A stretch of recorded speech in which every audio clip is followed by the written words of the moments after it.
नमस्कार प्रेक्षकांनो, सनई चौगडे या मालिकेच्या आजच्या भागामध्ये इकडे मात्र अनु रुसून पाळण्यावरती म्हणजेच बंगईवरती बसलेली असते. तेवढ्यातच तिथं येतो तो म्हणजे शर्वरीचे वडील आणि बोलतात की अनु बाळा, काय झालं, कसला विचार करतेस तू?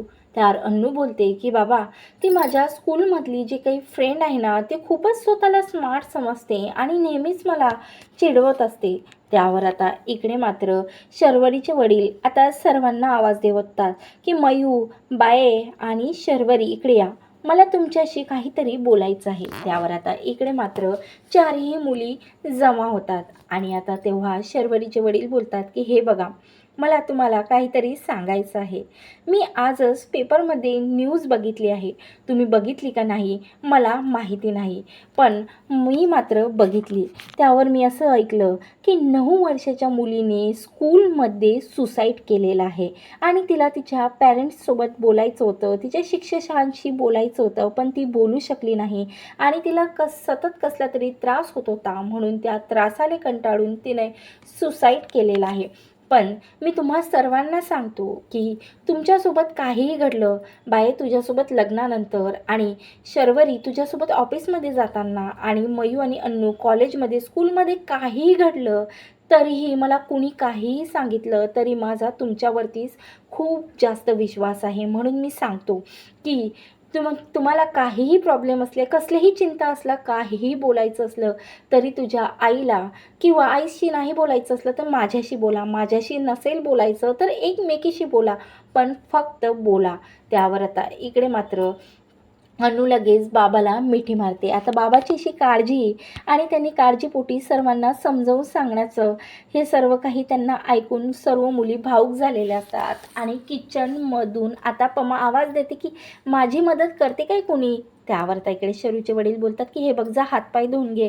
आणि इकडे मात्र आता असावरी आणि मयू इकडे आईची मदत करण्यासाठी जातात. तर इकडे दुसरीकडे मात्र आता आकाशला लगेच आता मिठी मारत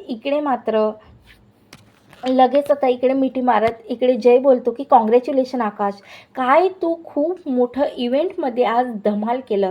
ऐन वेळेत मला तर असं वाटलं की हा इव्हेंट मात्र चांगला होणारच नाही आहे, याच्यात खूप काहीतरी प्रॉब्लेम होणार, पण मात्र खरंच काय इव्हेंटमध्ये तू लास्ट टाईमला येत मात्र खूप मोठा गोंधळ वाचवलेला आहे.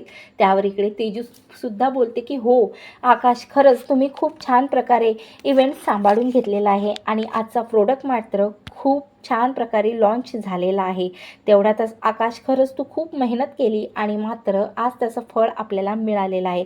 त्यावर आता इकडे मात्र साक्षी बोलते की दादा, तुला माहिती नाही का, आकाशने काहीही केलं नाही. तेव्हा आकाश बोलते की हो, मी तुला सांगायचं विसरलो जय, पण हे सर्व काही मेहनत शर्वरीने रात्रभर जागी राहत केलेली आहे. तिने खूप मेहनत केलेली आहे आणि ऐन वेळेत मला तिने तिच्या मनात ज्या काही आयडिया होत्या त्या समजावून सांगितलेलं आहे. मी काहीही केलेलं नाही आहे, याच्यात माझ्या काहीही आयडिया नाही आहे. हे जे काही केलेलं आहे ना, ते सर्व काही शरूने केलेलं आहे. खरंच शरू खूप टॅलेंटेड आहे, असं आता इकडे आजी बोलते, भानुआजी बोलते. आणि भानुआजी बोलते की मला खरंच ना त्या परबच्या मुलींना खूपच आवडतात. तेव्हा इकडे मात्र गौतम बोलते की आधी अगदी बरोबर तू बोलली, त्या परबच्या मुली आहेतच खूप छान, खूपच छान आहेत आणि सर्व हसायला लागतात. तेव्हा मात्र इकडे जयला खूप वाईट वाटते की त्याने आता इकडे शर्वरीशी खूप वाईट वागलेला असतो, तिला उलटून बोललेला असतो आणि एवढी मेहनत करूनसुद्धा त्याला सॉरी बोललेला नसतो, म्हणून तो सतत तिच्याच विचारात असतो. तर इकडे मात्र आता शर्वरीच्या घरी चारही बहिणी आणि तिचे वडील आणि आई मात्र जेवणासाठी बसलेल्या असतात.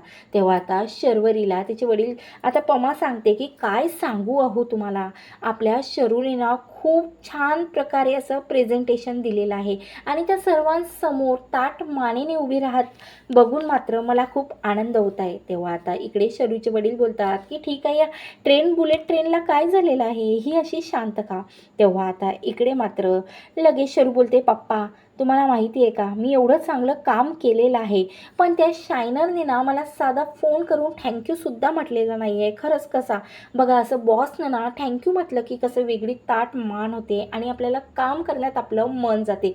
तेव्हा इकडे आता शरूचे वडील बोलतात की हे बघ, आपण काम कशासाठी करतो, आपल्यासाठी ना, मग कोणं थँक्यू बोलावं, आपल्या कामाचं जे काही आहे आपल्याला काही द्यावं म्हणजे आपली तारीफ करावी यासाठी आपण काम करतो का बाळा?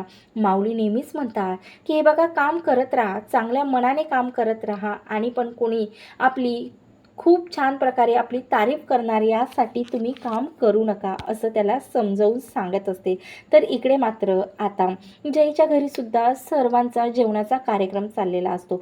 त्यावर आता इकडे आकाश बोलतो, खरंच ना आकाश बोलते की आपण ना आज शरूरासुद्धा बोलवायला हवं. खरंच तिने खूप मेहनत घेतलेली आहे आणि हे सर्व काही फळ तिचंच आहे. त्यावर आता भानुआजी बोलते, आता बोलव ना. त्यावर आता इकडे आकाश बोलतो की नाही, ऑलरेडी खूप लेट झालेला आहे आणि आपण जर तिला आता बोलावलं तर हे ठीक नाही ना आजी. राहू द्या, आपण नंतर तिला पर्सनली भेटून आता तिला पार्टी देऊया. तर इकडे मात्र जय आता शरूच्याच विचारत असतो की कशा बिचाऱ्या शरूला तो ओरडलेला असतो आणि बोललेला असतो की तुला काही येत नाही म्हणून, असं वाईट साईड तो बोललेला असतो, म्हणून त्याला खूप गिल्टी फील होते. तर इकडे मात्र आता शर्वरीची आई तिथं येते, पमा, आणि पमा बोलते की खरंच आज ना मला तुझी नजर काढू दे. खरंच आज तू काय भन्नाट काम केलेलं आहेस ना शरू. आजपर्यंत मला डबेवाली, आता पमा मावशी, पमा काकू, कितीतरी नावानं डब्यावाली काकू अशा नावाने लोक ओळखत होते, पण आज मात्र या शर्वरी परबच्या नावाने मला ओळखायला लागलेले आहेत. खरंच एका आईबाबासाठी ना मात्र खूप खुशीची हे गोष्ट असते की त्यांची मुलगी ताठ मानेने मात्र एवढ्या लोकांसमोर खूप मस्त प्रेझेंटेशन देत असते. खरंच आज खूप छान वाटलं शर्वरी मला. त्या शर्वरी बोलते की आई त्यात काय एवढं, प्रेझेंटेशन तसंच असतं. त्यावर इकडे आता पमा बोलते की अगं तुझ्यासाठी काही नाही, पण आजपर्यंत माझी मुलगी, एवढीशी मुलगी, आज जी माझं बोट पकडत माझ्या मागे मागे फिरत होती, आज ती चक्क एवढ्या लोकांसमोर कितीतरी लोक तिला मॅडम बोलत तिच्या आजूबाजू फिरतात, तिच्या मागे फिरतात. खरंच मी जेव्हा तुझ्या बाजूला उभी होती ना शरू, तुला काय सांगू, मला एवढंच चांगलं फील होत असतं ना. आजपर्यंत माझ्या कष्टाचं मला चीड झाल्यासारखं वाटत होतं. बघ, बाबाने तुला एवढं, पप्पाने तुला शिकवलं, खरंच त्याचं मात्र आज फळ मला मिळालं. खरंच शरू, मी मात्र खूप खुश आहे. त्यावर आता इकडे शर्वरी लगेच पमाला मिठी मारते आणि पमा बोलते की बाळा चल आता झोपून घे, मी सुद्धा झोपायला जातो. तेवढ्यातच आता इकडे शरू स्वामींच्या फोटोकडे बघते आणि तिला एकच वाटत असते की खरंच एवढी मेहनत घेतली, एवढं छान प्रेझेंटेशन आपण दिलं, पण मात्र त्या शायनरने एक थँक्यूसुद्धा म्हटलं नाही. तेव्हा ती म्हणत असते की स्वामी बघा ना, त्या शायनरने एक थँक्यूसुद्धा मला म्हटलं नाही. तर आता तिची नजर बाजूला उभं असलेल्या जयकडे जाते आणि आता तिला आश्चर्याचा धक्काच बसतो की एवढ्या रात्री शायनर आपल्या घरी करतो तरी काय. तर शायनर आता तिच्याकडे येतो आणि बोलतो की हे बघा, आजच्या इव्हेंटमध्ये पमा काकू आल्या होत्या ना, म्हणून मी त्यांना थँक्यू बोलण्यासाठी आलेलो आहो आणि त्यांनाच थँक्यू मला म्हणायचं आहे. त्यावर आता इकडे लगेच शरू बोलते मी देऊ का आवाज त्यांना, तुला बोलायचं असेल तर. आता इकडे जय बोलतो नाही, एवढ्या रात्री आलेलो त्यांना करणार तर त्यांना छान वाटणार नाही, राहू दे, तू नंतर त्यांना सकाळी सांगून दे की जय आला होता. आणि जयने आता इकडे मात्र छान प्रकारे असा शरूसाठी तिचा फेवरेट असा वडापाव आणलेला असतो. तेव्हा आता शरू त्या वडापावला बघून बोलते की तू माझ्यासाठी आणला. त्यावर आता जय बोलते की हे घे, तुझ्यासाठी वडापाव आणला. आणि खरंच लाजत खूप भोळ्या मनाने एवढा इमोशनल होत जय आता शरूला खूप प्रेमाने थँक्यू बोलतो आणि तिथून निघून जातो. त्यावर आता इकडे मात्र आता जी जयला टोकत होती तीच शर्वरी आता जयला मात्र मोठ्या प्रेमाने वडापाव खात आठवण करताना आपल्याला मालिकेमध्ये पाहायला मिळणार आहे. धन्यवाद. जय गजानन.